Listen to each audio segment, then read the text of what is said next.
Hello दोस्तों, क्या हाल है। तारीख आज 19 मई, दिन शुक्रवार, हिंदी तिथि ज्येष्ठ महीना अमावस्या। और आइए बात करते हैं आज के मुख्य समाचार में देश भर की तमाम बड़ी खबरों पर नजर डालते हैं। देखिए, एक तो आज शुक्रवार को 3 बड़े व्रत और पर्व हैं। ज्येष्ठ अमावस्या भी है और आज शनि जयंती भी मनाई जाएगी और साथ ही सुहागिन महिलाओं का महापर्व वट सावित्री भी आज 19 मई को ही है। तो शनि जयंती के साथ इस महापर्व के मौके पर स्नान, ध्यान, पूजा पाठ, दान पुण्य का विशेष महत्व है। चलिए आगे बढ़ते हैं खबरों की तरफ। देखिए, पंडित जवाहरलाल नेहरू के बाद पहली बार हिरोशिमा जाएंगे भारतीय प्रधानमंत्री नरेंद्र मोदी। ये हिरोशिमा वही शहर है जापान का दोस्तों, जहां पर द्वितीय विश्व युद्ध के दौरान परमाणु बम गिराए गए थे अमेरिका के द्वारा हिरोशिमा नागासाकी पर, राइट। तो आज 19 मई से लेकर 21 मई तक पीएम मोदी जापान दौरे पर रहेंगे। यहाँ वो G7 समिट में हिस्सा लेने के लिए 3 दिन जापान जा रहे हैं। G7 देशों का ये सम्मेलन इस बार परमाणु हमले का दंश झेल चुके जापान के हिरोशिमा में हो रहा है। और इससे पहले देखिए, कल ही पीएम मोदी ने पुरी हावड़ा वंदे भारत एक्सप्रेस ट्रेन को भी हरी झंडी दिखाई और साथ ही यहाँ पर 8,200 करोड़ रुपए के नए रेलवे प्रोजेक्ट भी लॉन्च किए, जिनमें पुरी के रेलवे स्टेशन का रीडेवलपमेंट वाला प्रोजेक्ट भी शामिल है। ये ट्रेन किस किस रूट से गुजरेगी, जिसकी जानकारी भी आप देख सकते हैं। उड़ीसा से लेकर पश्चिम बंगाल के कई सारे जिलों को ये कवर करेगी। साथ ही पीएम मोदी ने अंतर्राष्ट्रीय संग्रहालय एक्सपो 2023 का भी शुभारंभ किया और वर्चुअल वॉक थ्रू का भी उद्घाटन किया। बड़ी खबर देखिए, पश्चिम बंगाल में द केरला स्टोरी फिल्म पर लगा बैन सुप्रीम कोर्ट ने हटा दिया। ममता सरकार को बड़ा झटका लगा है, यानी अब पश्चिम बंगाल में भी रिलीज होगी the Kerala story. Supreme court ने ये बैन हटाते हुए कहा कि 32,000 महिलाओं के धर्म परिवर्तन पर डिस्क्लेमर लगाना चाहिए, लेकिन फिल्म हम भी देखेंगे। और साथ ही सुप्रीम कोर्ट ने एक और बड़ा फैसला सुनाया, बिहार में हो रही जातिगत जनगणना को लेकर। फिलहाल ये जातिगत जनगणना नहीं होगी, इस पर लगी रोक को हटाने से सुप्रीम कोर्ट ने इनकार कर दिया, यानी बिहार की नीतीश सरकार को राहत नहीं मिली है। सुप्रीम कोर्ट का कहना है कि 3 जुलाई को हाईकोर्ट में सुनवाई नहीं हुई, तो फिर हम 14 जुलाई को इस मुद्दे पर सुनवाई करेंगे, है ना। और वहीं देखिए, बड़ी खबर से सेबी ने भगोड़े कारोबारी मेहुल चोकसी को भेजा 5 करोड़ 35 लाख रुपए का नोटिस और कहा कि 15 दिन के अंदर अंदर करें। तो वहीं देखिए दोस्तों, कर्नाटक राज्य में मुख्यमंत्री का ऐलान कर दिया कांग्रेस ने। सिद्धारमैया ही कर्नाटक के अगले सीएम होंगे। इनका मुख्यमंत्री शपथ ग्रहण कार्यक्रम 20 मई को होगा। डीके शिवकुमार और सिद्धारमैया को लेकर काफी सियासत संग्राम चल रहा था कि आखिर मुख्यमंत्री कौन बनेगा कर्नाटक का। तो अभी तो ये तय हो चुका, सिद्धारमैया ही मुख्यमंत्री बनेंगे, लेकिन एक शर्त पर कि 2.5 साल ये रहेंगे और तब तक डीके शिवकुमार डिप्टी सीएम रहेंगे और फिर वापस 2.5 साल बाद डीके शिवकुमार ही मुख्यमंत्री बन सकते हैं कर्नाटक के। इस तरह से मतलब 50-50 फॉर्मूले पर दोनों को सहमत किया गया।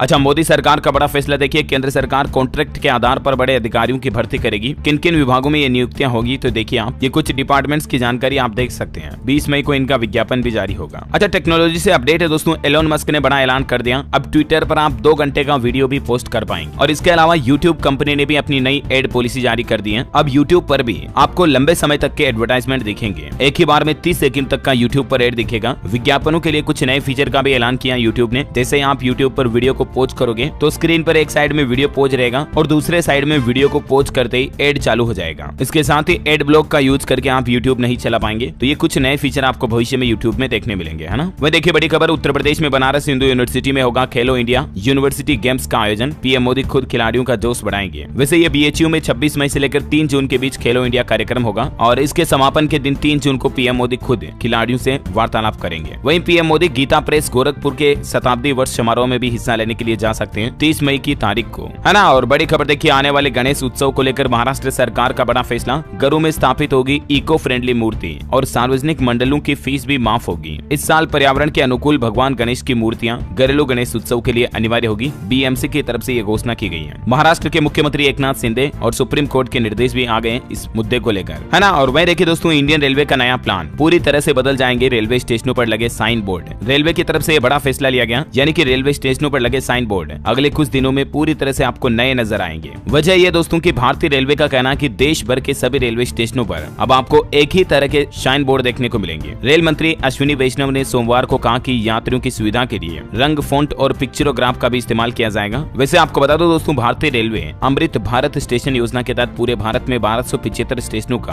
पुनर्विकास यानी रीडेवलपमेंट कर रही है। अच्छा, केदारनाथ धाम अगर आप घूमने जाते हो ना, तो अब आपको एक और अनोखी चीज देखने को मिलेगी और वो ये कि केदारनाथ धाम के परिसर में 60 क्विंटल वजन की ओम की आकृति लगाई गई है। इसकी तस्वीर भी आप देख सकते हैं, कितनी विशाल ओम बनी हुई आकृति है जो केदारनाथ धाम में लगाई जा रही है। Amazing, right. चलिए बड़ी खबर देखिए, भारत में क्लाउड सेवाओं पर 2030 तक 1 लाख करोड़ से भी ज्यादा का निवेश होगा। AWS यानी अमेज़न वेब सर्विस जो है, उसकी तरफ से ये घोषणा की गई है कल ही कि साल 2030 तक भारत के क्लाउड इंफ्रास्ट्रक्चर में 1 लाख करोड़ से भी ज्यादा का निवेश किया जाएगा। और आपको जानकर बड़ी खुशी होगी दोस्तों कि इस निवेश से हर साल भारतीयों में लगभग 1,31,000 से भी ज्यादा नौकरियां पैदा होगी। टेक्नोलॉजी के क्षेत्र में ज्यादा नौकरियां मिलेगी लोगों आपको। और देखिए GTRI की रिपोर्ट में भी ये बात का बड़ा खुलासा हुआ कि सरकार ने जो PLI स्कीम निकाली है ना हार्डवेयर वगैरह के लिए, तो फाइनेंशियल ईयर 2023 में चीन से laptop, computer, medical equipment, solar cell का आयात काफी घटा है। अभी आपको पता होगा कल ही PM मोदी ने एक और PLI स्कीम के लिए बड़ी घोषणा की थी, जिसमें मोदी सरकार हार्डवेयर के क्षेत्र में 17,000 करोड़ रुपए का निवेश करेगी IT हार्डवेयर के लिए। प्रोडक्शन लिंक्ड इनिशिएटिव 2.0 का ऐलान किया था, है ना। तो इससे भी चाइनीज मोबाइल और लैपटॉप की अब भारत में धीरे धीरे नो एंट्री हो जाएगी। इस PLI स्कीम से IT हार्डवेयर सेक्टर का रीडेवलपमेंट तो होगा ही, साथ ही रोजगार मिलेंगे युवाओं को और कम कीमतों पर हमारे देश में he made in India laptop और मोबाइल फोन मिल पाएंगे। तो ये वाकई में एक अच्छा प्लान और विजन है सरकार का। अच्छा, भारतीय स्टेट बैंक का SBI के 7 व्हीलर पर सब्सिडी को भी घटा दिया सरकार ने। और देखिए अब इलेक्ट्रिक 2 व्हीलर खरीदना महंगा पड़ेगा 5,000 रुपए तक, क्योंकि सब्सिडी इतने दिन 15,000 मिल रही थी, उसको घटाकर 10,000 रुपए ही कर दिया है 2 व्हीलर के लिए, यानी स्कूटी वगैरह के लिए, है ना। वैसे सरकार ने इलेक्ट्रिक व्हीकल्स पर FAME 2 स्कीम में कुछ नियमों में बदलाव भी किए हैं, जिसकी जानकारी आप देख सकते हैं स्क्रीन पर। 2 व्हीलर्स वगैरह के लिए नियम वगैरह और इलेक्ट्रिक व्हीकल पर केंद्र सरकार से मिलने वाली सब्सिडी का गणित क्या है। 2 व्हीलर पर अधिकतम 30,000 तक की छूट मिलती है, 4 व्हीलर पर 1.5 लाख तक की, और इसी तरह से जानकारी आप देख सकते हैं। अच्छा, वहीं देखिए बड़ी खबर देखिए आप, यूपी के 27 जिलों में बारिश का अलर्ट। आंधी की वजह से हाथरस, पीलीभीत और सहारनपुर में 3 लोगों की जान भी चली गई। तो वहीं मध्य प्रदेश में भी भोपाल, सागर समेत 11 जिलों में बारिश हुई। 23 मई से फिर एक्टिव होगा नया सिस्टम, आंधी की भी चेतावनी है। राजस्थान के भी कई इलाकों में तेज हवा के साथ बारिश हुई। आकाशीय बिजली की चपेट में आने से 2 लोगों की जान चली गई। दिल्ली NCR में भी बारिश ने लोगों को गर्मी से राहत दी है। 22 से 26 मई तक आंधी बारिश का पूर्वानुमान जारी किया हुआ है। देश भर के मौसम के हाल की बात करें तो स्काईमेट वेदर की रिपोर्ट के मुताबिक अगले 24 घंटों के दौरान पूर्वोत्तर भारत और पश्चिम बंगाल के कुछ हिस्सों में हल्की मध्यम बारिश हो सकती है। पश्चिमी हिमालय, केरल, आंतरिक तमिलनाडु, तटीय उड़ीसा और तटीय आंध्र प्रदेश में भी हल्की मध्यम बारिश की संभावना है। हरियाणा, उत्तरी राजस्थान और दिल्ली में भी छिटपुट बारिश हो सकती है। अच्छा, वहीं वैज्ञानिकों की एक बड़ी चेतावनी देखिए दोस्तों, अगले 5 साल गर्मी से झुलसेगी पूरी दुनिया, क्योंकि धरती आग पर नजर डालें तो देखिए आप, सोना सस्ता हुआ। 2 दिनों में 980 रुपए तक सोने का भाव टूटा और अभी 10 ग्राम सोने का रेट 60,070 रुपए प्रति 10 ग्राम चल रहा है, जबकि